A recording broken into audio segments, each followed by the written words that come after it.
We're in a series, Hope Rising. By the way, good morning. My name's David. If we've never met, I'm not Wes. Wes is like a foot taller than me, and our lead pastor. I'm David. I get to lead the teams here at this campus, and I'm excited for today. We're in a series called Hope Rising.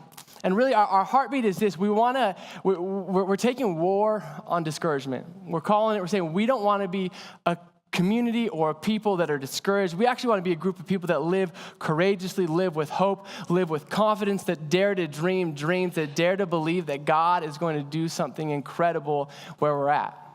And so today we're in the week of this Hope Rising series called Hope for My City. And so today, it's been I Love My City weekend. There's been people doing stuff. And I just believe this. We're all in the same community, and that is right. Right now, we are literally all in the same city, but not all of us are from here. One of the things I love about Kitsap is it's a military town. So I want to know, where are my people at that you moved here from out of state? Like out of state. Where are the Californians at? Okay, I'm sorry we don't have In-N-Out. It hurts me too. My wife's from California. She says she misses In-N-Out and good Mexican food, and so I do apologize for that. Where are my Washingtonians that are from anywhere but Kitsap? Okay, you made it over to the land without traffic. And where are my longtime Kitsappers at? All right, you guys there's a ferry. It takes you off, it comes back. One of the things this week, as I was kind of prepping my heart for this message, I posted on Facebook. I just said, finish this sentence. You know you're from Kitsap if. And do you know what most people talked about? The driving skills in traffic.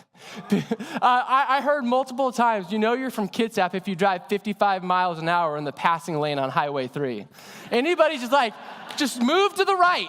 It's not that, move to the right. I'm close to you, not because I like you. Move to the right. You know you're from Kitsap if you avoid West Bremerton from 3:15 p.m. to 6:30 p.m. during the weekdays. You know you're from Kitsap if you feel victorious driving through Gorst and not getting a speeding ticket. Every time I'm like, no. And then there's other things. There's like, you know you're from Kitsap if you know the brothers are a mountain, not siblings. I was so confused when somebody's like, I'm just staring at the brothers. I'm like, who? The Smiths? The Jones? Like, they're like, no, the mountains. They're out. You know you're from Kitsap if you're disappointed by any donuts that is not Sly's Bakery. So there's all these ways you know you're from here. And can I tell you, I absolutely love this community. And I really love Sly's. And now I can't stop thinking about those maple, like the maple boys. Oh, they're good. Anyways, we'll come back to that later. If anybody wants to go, that's my order. But you know you're from Kitsap and there's things I love in this community. I love the weather during the summer. I love the outdoors. I love the people. I love that I don't know if you know this, Kitsap has such like tight-knit communities. They're from all over the place. I grew up in Kirkland, and you were like one big blob. By the way, Kirkland is home of Costco, so you're welcome.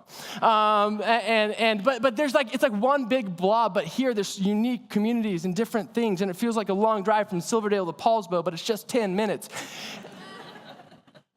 But there's things in this community that are challenges too. Today we're going to talk about some of the brokenness and some of the things that I think God calls our church to do. And I think it's easy to look at this city, though, and go, there's great things, but there are broken walls too. Sometimes the walls have been broken so long, the systems have been broken so long that we don't have hope for things. Sometimes it's just not right in front of us, or sometimes we actually just get used to it and numb to it.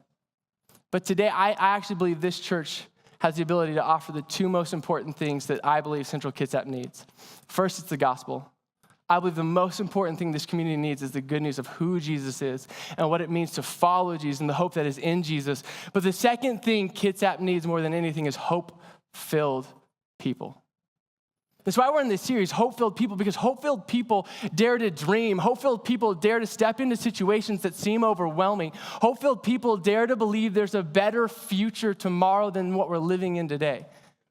What hope does is what our community needs. Hope frees us from our past. I think about the cycles of past problems that move generationally through, and hope actually raises you up out of that. Hope stabilizes you in the present. It gives you peace in the moment to know that maybe there's a better tomorrow coming and I don't need to be overwhelmed by the chaos. Hope motivates you to move, to dream again. And hope activates you to make a difference. I don't think it takes any talent to walk into a community and take the temperature of the community. It's easy to be a thermometer and go like, this place is awesome, or this place is broken, or this place is hard. What's difficult, but our job as the church is to walk into a community and be the thermostat. We're raising the bar. We're raising the level of hope. Have you ever tried to walk into a place and like just change the hope level in like a place? I had the opportunity a couple months ago to go to the dentist. Talk about a hopeless place, right? Honestly, who here loves the dentist? Anybody love the dentist? Okay, counseling. Anybody in here just like you tolerate the dentist because you know it's good for your teeth, so you'll go? Okay, who hates the dentist? Who is the dentist? Are you in here? So I had the privilege to find out, guys, I'm lucky.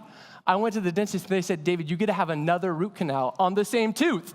I was like, awesome, I've had one tooth with 2 root canals, beat that. And so I walked in and I realized I know what's about to happen. I'm gonna visit here a lot over the next couple months. And I know nobody goes into the dentist's office like, whoa! But I resolved to view the dentist's office as the place with more hope than anywhere else. So I was gonna walk in like it had hope.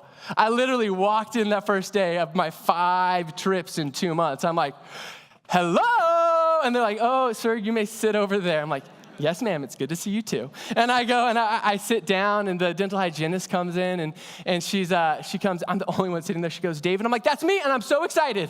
She's like, okay, you're a grown man. And I start following her, and I'm like, how's your day going? She's like, good, how's yours? I'm like, it's gonna be so much fun. She's like, you know we're a dentist's office. I'm like, yeah, I know, my teeth, hope. And we're walking, and they sit me down, and there's like this view of the mountains. I'm like, thank you for like giving me first-class seating. They're like, that's just where you're assigned, sir. I'm like, that's okay. The dentist comes in and starts working. I found myself just complimenting him. I was like, you're doing a great job. He's like, it's really hard to work on your teeth when you're talking. I'm like, okay. I came in time and time again. I was like, I would be having a bad day, but I'm like, nope, I'm going to the dentist. And I went in. One time, I literally found myself applauding after she took off my temporary crown really well. I was like in natural reaction. I was like, she's like, nobody's ever applauded me before. The last time I was in there, I wanted to celebrate, so I brought in gift cards for all the people working there. I brought in just $5 Starbucks gift cards. I'm like, here, thank you. They're like, what are you doing? I was like, I'm so thankful there's hope here. They literally said, this experience is so different. Normally, we have to like prod people and like calm other people down, but you came in and encouraged us. And I think that's the job of the church. I think the church for so long has wanted the community to just like run to the church. But I think our job as the community is to run, our job as the church is to run to the community. It won't be until the church loves the city that the city is compelled by the church. I think sometimes it takes us being hope-filled people to have the community go, actually, there might be hope in the gospel after all. And today, I want to talk about that. I want to talk about how do we be people full of hope? How do we be people that love the city? How do we be people that God uses to transform the city? And I just believe more than anything, God uses hope-filled people to transform the city. God uses hope-filled people to transform the city. And we're not just hoping to hope. We're not just excited because we can be, but we're hoping because we are connected to the source of hope. I love what Romans 15:13 says. I think it's coming up on the screen. I pray that God, the source of hope, will fill you completely and joy and peace, and it will fill you completely with joy and peace. Then you will overflow with confident hope through the Holy Spirit. I don't want a manufactured hope coming from these people in this room. I don't want us to have a manufactured hope. I want us to have a real hope in a real God that does real transformation that met us in our brokenness. So we look at the broken things in our community and go, there's hope for that too. And so today we're going to look at some people of hope, and I want to share with you some stories of hope. And we're going to start in the book of Nehemiah. So if you have your Bibles, we're going to be in Nehemiah. It's about a third of the way through. If you don't, you can go on your Bible app if you have that on your phone, or it will be in the iPad in the sky right there. And I want to set the context for you of what's going on. In 586 BC, Jerusalem, the city, was taken over and taken captive by Babylon. The people in the town and in the province of Judah, the southern kingdom of Judah, were taken to Babylon and were stuck in captivity and exile. For about 50 years, they were there until the king of Persia said, I'm going to actually send some people back to restore the city. I'm going to send people back to start living there again and bring life there again. And it didn't go well. Enter into the scene about 50 years later, after people have been sent back, Nehemiah. People are still trying to rebuild. People are still trying to bring hope. People are still trying to do this, but the system of brokenness feels so heavy. And Nehemiah comes into the scene. He's in Babylon. He is born a Jewish boy, but born in Babylon, never living in Jerusalem, never living in Judah. And he's the cupbearer to the king of Babylon. Here's what a cupbearer does. He tastes the drink of the king to make sure they're not poisonous and then gives them to the king. It's a good job. Great benefits. Free drinks. Downside, you might die. Anyways, he's there. One day he's working, and this is what happens. Some people return from Jerusalem. They've been trying to restore it, and it says this in verse 3. They said to me, things are not going well for those who return to the province of Judah. They're in great trouble and disgrace. The wall of Jerusalem has been torn down, and the gates have been destroyed by fire. Not a very good report. And then Nehemiah says this, when I heard this, I sat down and wept.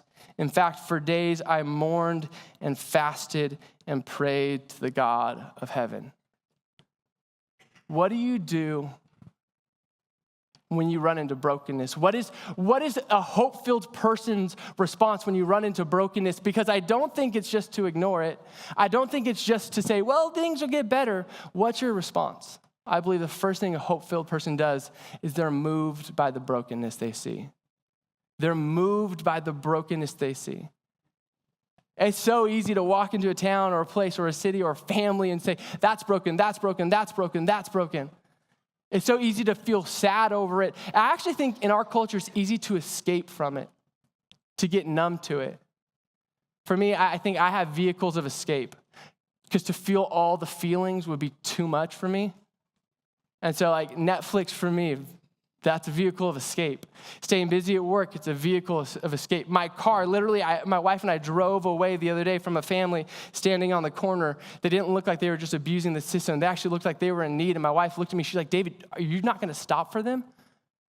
And I was like, you're a better human than me and a better Christian than me. So we turned around and we went back. But I realized my tendency is actually not to be moved by it, but it's to run from it. But I believe hope-filled people are moved by the brokenness they see. They're compelled by it. I love Nehemiah's response. He weeps and he mourns and then he prays and he fasts. Can I just say, like, if you see brokenness in this city, I don't think it's your job to fix everything, but it's your job to feel something. You don't need to be moved by everything you see, but you need to be moved by something you see. There needs to be something that grabs a hold of you. If you're filled with hope by a God that took you out of brokenness, you should look at brokenness and go, that same God is using me in reconciliation to step through it and bring healing there. I love it. Nehemiah, he sits and he prays to the God of heaven, and he prays not once, not twice. It's 6 months from the time this report is made to the time that he goes to the king and has the conversation he's about to have. Can I just say to you, if you're here and like there's not something that God is tugging on your heart for, there's not a place that God is moving you in, would you pray this prayer? God, would you break my heart for what breaks yours? God, would you break my heart for the things that break your heart? Would you give me the eyes to see the brokenness in our city? And would you give me the compassion and the mercy to step into those moments and believe that you're going to be there? I don't think prayer is a passive move. I don't think prayer is a passive practice. I actually think he's going to the source of hope, looking for hope in a situation that seems hopeless. So he's praying, God, would you do something? In chapter 2, it says this, early the following spring, so 6 months after he experiences after he hears the report. 6 months he's been praying, fasting, mourning.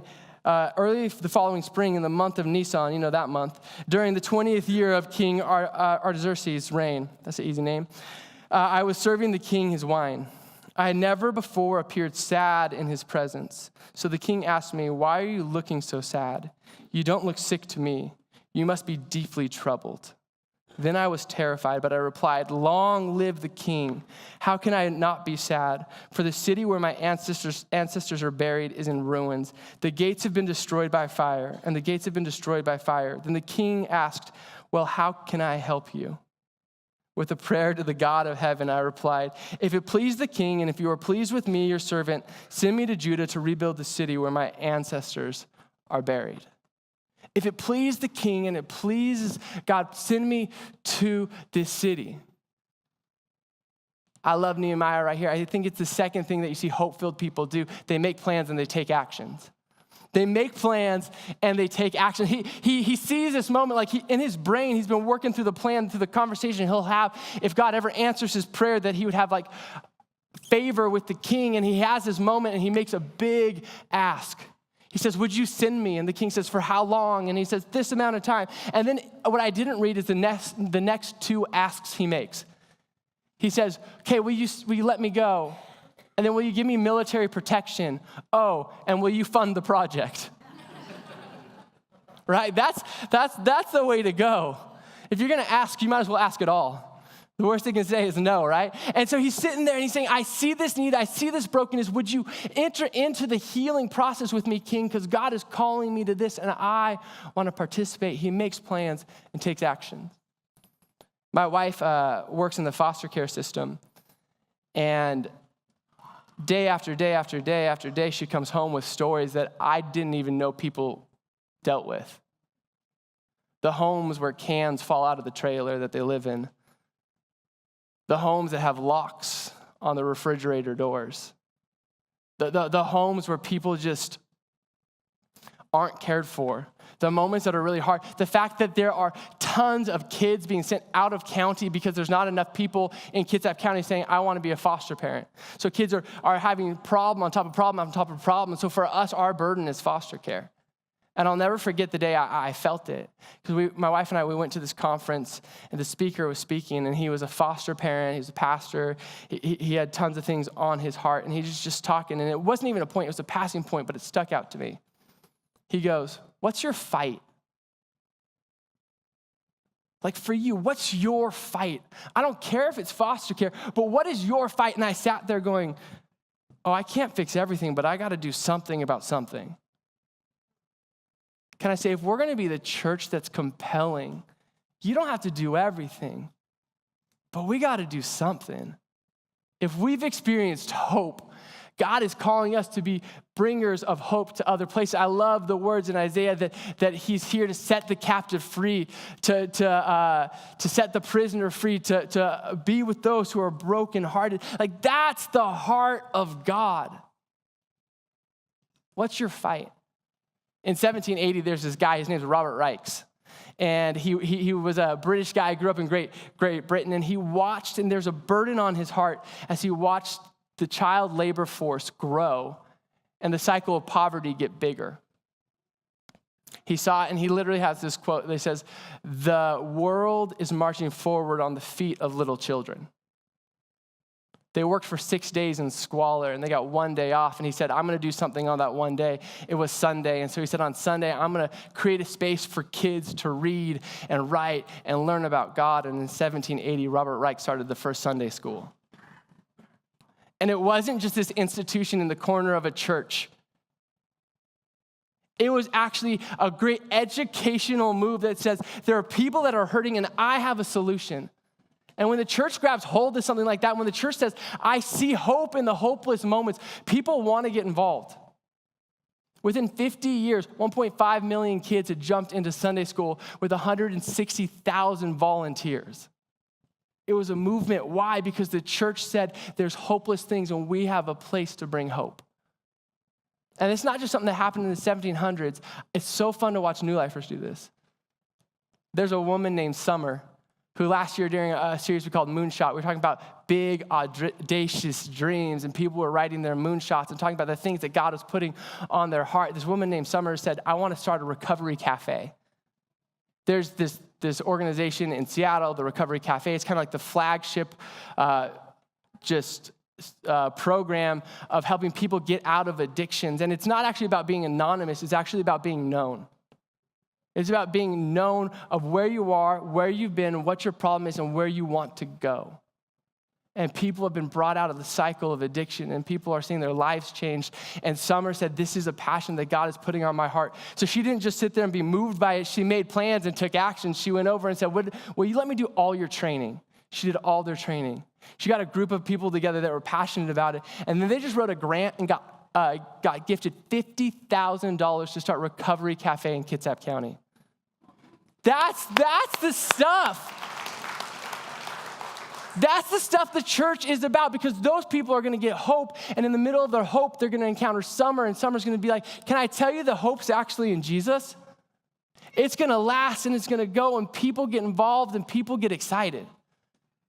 And when people get excited, they want to find their place on the wall, which is the third thing I think hope-filled people do. They find their place on the wall, and they also help others find their own, other people's place on the wall. I love it. Nehemiah goes into the town, and he gets close to the wall, and he starts to discover the problems. He goes at nights, he checks it all out. He makes a game plan. He starts to activate people. People want to see their city restored, and so he invites them into the process. And this is the way chapter 3 reads. It's boring but exciting at the same time. It says, then Eliashib, the high priest, I'm having a son in August. Eliashib is the name of the high priest, and the other priests started to rebuild the sheep gate. They dedicated it and set up its doors, building the wall as far from the Tower of the 100, which they dedicated, and the Tower of Hananel. People from the town of Jericho worked next to them, and beyond them was Zakur, son of Imri. And the rest of chapter 3 reads like that. And this person stood next to this person and worked on this part. The craziest part of this chapter is at the end of it, you see 43 different groups of people working on this wall. And all of them had different reasons. Some people were specialists in certain areas, and so they built using their specialty, the gift God gave them. Some people were from a neighboring town and just wanted to come and help. Some people, there's this guy in verse 10, I think he's awesome and kind of lazy. He walks out the door and sees the wall right in front of his house. He's like, I'll build that one. There's just things that you start doing. Can I encourage you? One, if you know your place on the wall, would you help share that? Would you share what God's doing? Because people are out there, they want to know where they can make a difference, where they can invest. In fact, this community needs you to be a person that says, I know my place on the wall, and I'm inviting other people to be on the wall. If you don't, I got 4 great questions you can ask. 1, where do you live, and what are the needs there? If you see needs, jump into them. 2, what are you passionate about, and who shares your passion? 3, if you have a family, where can my family serve together? Where can my family begin to learn to be people of hope, thermostats in this temperature, in this climate, in this place? And then 4th and foremost, where can God use my story? Where have I been broken and found healing? Because maybe God's calling me to those people. For my wife and I, the first time we came to New Life, we came to check it out in 2011, and New Life was going through a series called Your Place on the Wall. I remember walking in, wondering, I was coming from a church I was working at in Puyallup, looking at this church, do I want to work here? What's this church about? I came in and I heard about people becoming the church. I heard about people living arrows out, living in a way that they see the needs in the community and they meet them. That it's not the pastors who are the Christians. It's the church that actually lives out the mission. It's that we open up our front door and our road is the place that God has called us to. Can I just real quick? The most dangerous thing a church can do is lose its missional impulse. The most dangerous thing we can do is get comfortable in here and forget that God has called us to be on mission, to love people, to share the hope of Jesus, to meet needs in practical ways, to be that church. So that's why we're going to come back over and over and over again to find your place on the wall. I don't care where it is. I don't know what your fight is, but have a fight. Have a spot where you step in. This is my spot. About 2 weeks ago, I got to walk through this building with one of the leaders at Barker Creek Schools. If you don't know what Barker Creek is, it's a secondary school. It's an alternative school for people that either have behavioral issues or having a hard time fitting in the public school or just need a little bit extra help, maybe need a smaller class size. And last year they did their graduation in here, and the place was packed out, standing room only. So they were like, hey, we want to do it again, but can we have a better plan? And we're like, we're ready. We're ready. And I'm walking her through here, and I'm showing her everything. I'm showing her the stage. I'm like, we can move all this stuff out of the way, and if you want, we can take this down. I don't know who's going to do that, but we can do this. And she looks at me, and she goes, hope. Huh. Can we keep that up? Because I think that's what we offer our kids. And I was just moved. Because I want every new lifer to feel like there's a spot they go, hope. Because that's what I think I offer the business community. That's what I think I offer marriages. That's what I think I get to be a part of offering to coaching kids' sports. I feel like I get to be a part of bringing hope into this community. And the fun thing is when people catch on, when people get their spot on the wall, when they find their place, I believe you get the fourth characteristic of a hope-filled person, and it's that they are unstoppable. They're unstoppable. I love it. You read chapters 4, 5, and 6. Here's the titles of chapter 4. Enemies oppose the rebuilding. Chapter 5, Nehemiah defends the oppressed. Chapter 6, continued opposition to the rebuilding. When you start to dream dreams, when you start to believe that God's going to do something, when you start to find your place on the wall, when you start to see the brokenness and step into it, people are going to come against it because they don't have the hope to see a better future.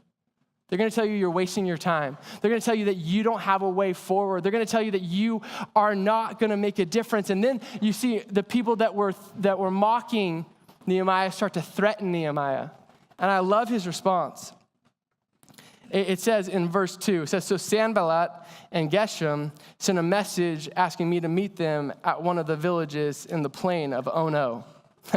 Don't go to Ono. Oh no. But I realized they were plotting to harm me. So I replied by sending this message to them. I am engaged in a great work, so I can't come. Why should I stop working to come and meet with you? 4 more times they asked him to come, and 4 more times he replied with this, I'm engaged in a great work, so I can't come. Can I ask you this? Are you engaged in a great work? Are you engaged in something that no matter the opposition that rises up, you're actually going to look and go, no, I actually can't come to that. I'm doing something too valuable here. I'm coaching 4- and 5-year-old soccer at the YMCA, and I love these kids. I can't make it. I'm reading with 3rd graders. I'm meeting with people that have struggled with addiction and keeping them accountable and bringing hope. I am mowing my neighbor's lawn, and it's a great work. Can we be a church that's compelled to serve? Because when we do good deeds, we gain goodwill, which opens up doors for people to hear and respond to the good news of who Jesus is. That's what we're compelled by. That's what we're moved by. About 4 years ago, I had the privilege to go down to Los Angeles and work at the Dream Center. And if you don't know what the Dream Center is, it's an organization, a nonprofit that meets in this area of Los Angeles called Echo Park. And you would know Echo Park if you lived in California in the 90s because there's a lake there, and the gangs that would battle there would go at it, and it wasn't rare to find a body floating in the lake. And about that time, the Dream Center moved into the neighborhood.